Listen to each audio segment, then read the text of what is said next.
Okay, people, I'm back, and now what I like to work on, okay, all right, I'm back, and what I like to work on now is what I call a drill, which is from Yong is a tight suck, the raising punch. So from Yong, Hoi 6, sub G sub, what we're going to do is we're going to basically sync with our palm strike. So it's going to be as if I'm doing a gum sal press, but I'm throwing the gum sal press, I'm throwing that palm down into the groin without shifting or moving. So I'm coming 1, raise up and hit, 2, raise up and hit, 3, raise up and hit, 4, raise up and hit, 5, raise up and hit, 6, raise up and hit, 7, raise up and hit, 8, 9, and 10. So this is basically, you see this in Ceiling Tower. In the beginning parts of the form, you see us compressing down here, shooting back, boom, and then into the groin. Okay, so in Hokusai Wei Kwan, what we're doing is basically rapidly compressing. It's a compression block. That's what I would refer to it as a compression block, which is more so speed or the downward compulsion of power. Boom. So this is usually used, like, let's say the guy throws a straight punch or a karate punch, or even if he tries to throw an uppercut into you, tries to throw like a Landau Chow King. So if I'm standing here and I see that rotation, that power coming, circular motion coming in, I'm going to counter circle it by bam, striking here. But instead of shifting into Choma, coming in, bam, and hitting here, I'm going to stay in Yiji Kimyo-ma for the modularity and development, to develop the shoulder, the elbow, and the wrist strike, and turning the palmar aspect of my hand into the strike. So you go 1, 2, 2, 2, 3, 2, 4, 2, 5, 2, 6, 2, 7, 2, 8, 2, 9, and 2, and 10, 2. Now, I want you to see how I turn now with my hips. I'm going to turn my hip a little bit, and I'm going to thrust down, and you're going to see the elongation of my shoulder, the deltoid, the tricep, the bicep stretching, and the compression and locking of the elbow. So that means anything coming in, bam, I'm hitting it right here, and then I'm raising up and striking. In order to generate more power right here, right in this area here, and I'm going to rob power from my opponent. That's called Gene Lick, stealing the energy. I'm going to come from here. I can start from the so-called Baizhong position. I come 1, strike, 2, and strike. 3, strike, 4, and strike. 5, strike, 6, strike, 7, strike, and 8, strike. Now, when you see me thrust down and then hit, okay, thrust down, I shift, you see I'm boom, and I hit, strike, I hit, and I strike. So you can use this for a front kick, evasion, block the front kick, and then right away you just generate that power and you hit. So once you get the modularity of this technique, boom, hitting in, boom. What you can do is block and strike with that gomsao press coming down, and from here rising up and hit with the taisa, and then you see my other hand in Sun Wu, I can come back and boom, shoot into the center line. I can recycle the repetition, come 1, 2, hit, 1, 2, hit, and 1, 2, hit. Now I can do that again on the opposite side. I can come 1, 2, hit, 1, 2, hit, and 1, 2, and hit. So the modularity, the simplicity of the technique is from that Yiji Kim Yo Ma mode, is from striking outward. You don't want to go straight down when you shift. Choma, wham! You want to meet it like right about 2 fists, 2 hands from the groin area, but you want to go straight down into the attack. So you go here, and then raise up here, and then shift the structure and bam, and hit here. Okay, and then again, from that modularity, you come 1, strike low, 2, strike high, bam, strike head high, or directly into the chest.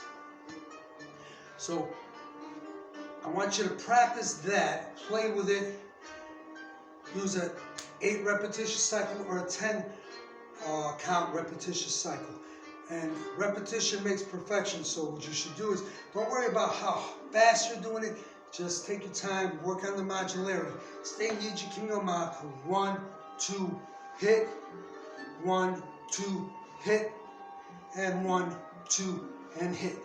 Then come back, 1, 2, hit, 1, 2, hit, and 1, 2, and hit.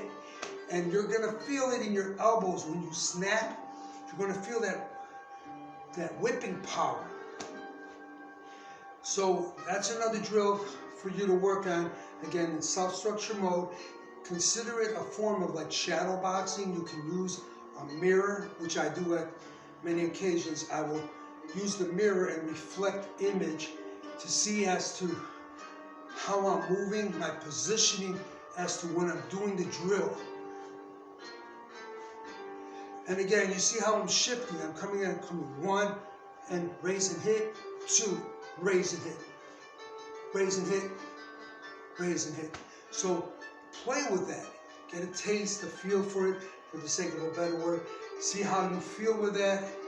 If you have a friend, associate, or partner, you can practice that same drill in a 2-man structure, applied structure, by having your partner put on some shin guards if they wish.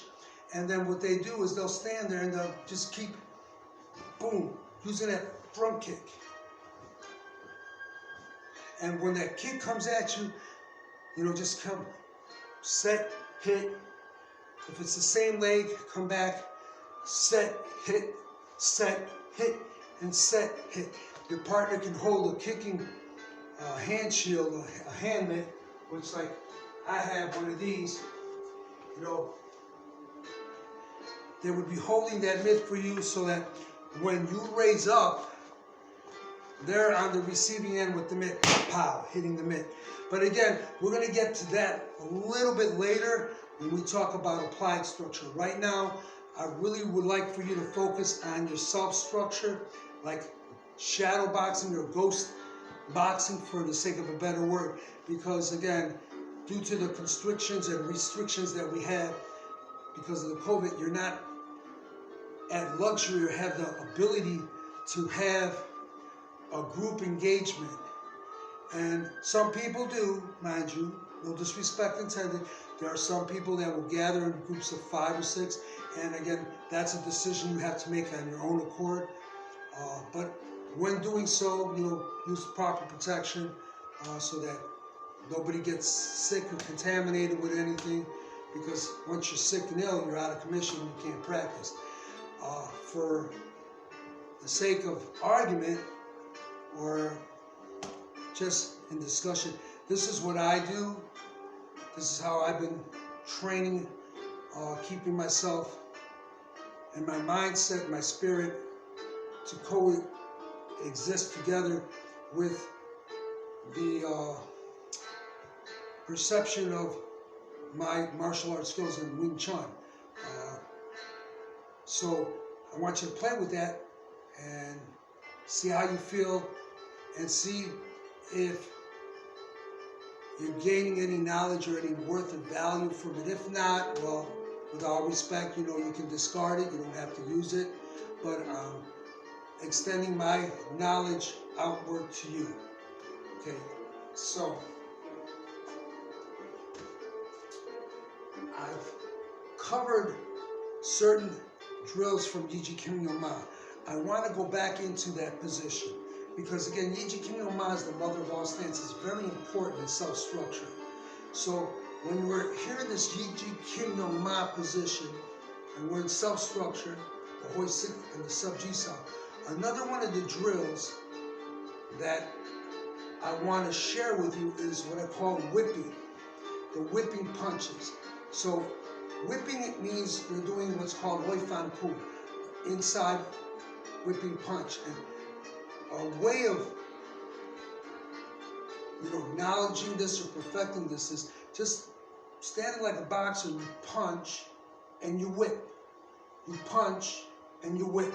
So the Chong Kwang comes in and I drop my hand in for the sake of modularity. I rotate in and I whip out. Punch, I whip out. So it's 1, whip, 2, whip, 3, whip, 4, whip, 5, whip, 6, whip, 7, whip, 8, whip. Now, you see that I'm staying loose.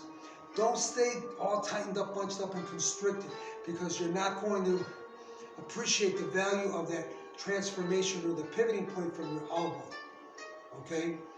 Grandmaster Wing Chun emphasizes in traditional Wing Chun is when you're moving to always watch and focus your eyesight and your mindset on your opponent's elbow, because the elbow is going to move, probably 3,000 times slower than the fist. Keep in mind that this is the extension from the elbow to the fist. This is a pivot point, and this is the extension of that striking weapon that's going to be used against you. So, in the same respect, when you're using it to strike your opponent, you learn the modularity of how to intercept the technique, a punch, and then how to rapidly whip back and strike. Boom, whip. Now, you'll see boxers do this when they're on a speed bag. They're like on a bag here. They'll whip into it over and over. So when they hit it, boom, they're hitting it, boom, they're whipping into it. So that to get that modularity of rolling the hand. And there's 100 ways you can hit a speed bag, back fisting, like hitting it this way, hitting it this way. There's 100 ways, but right now, for the sake of defining the technique, let's work on the modularity within the self-structure. So when we punch, you punch and you whip. You punch and you whip. And if you notice what I'm doing with my feet, I'm also shifting the ma. So you can do that. That's positioning and pivoting into the choma. So I'm elongating and then I whip. I elongate and then I whip. I elongate, then I whip, and I elongate, and I whip. So it's 1, 2, 1, 1. 1, 2, 1, 2. 1, 2, 1, 3. 1, 2, 1, 4. 1, 2, 1, 5. 1, 2, 1, 6. 1, 2, 1, 7. And 1, 2, and 1, 8. So you can go 8 times, you can go 10 times, it's up to you. But I just want you to see the modularity. After you strike in, or let's say he punches and you intercept with kun seo kun and you knock his punch inward offline, you can easily rotate in and back fist him. So you just go boom and bam and hit him. So it's a hit and a whip, a hit and a whip, a hit and a whip, and a hit and a whip. So that's Chung Kwan, Loi Fan Kun, Chung Kwan, and Loi Fan Kun. So work on that modularity, okay? And that's also done from Yiji Kim Yong Ma, striking and whipping, striking and whipping, striking and whipping, and striking and whipping. Thank you.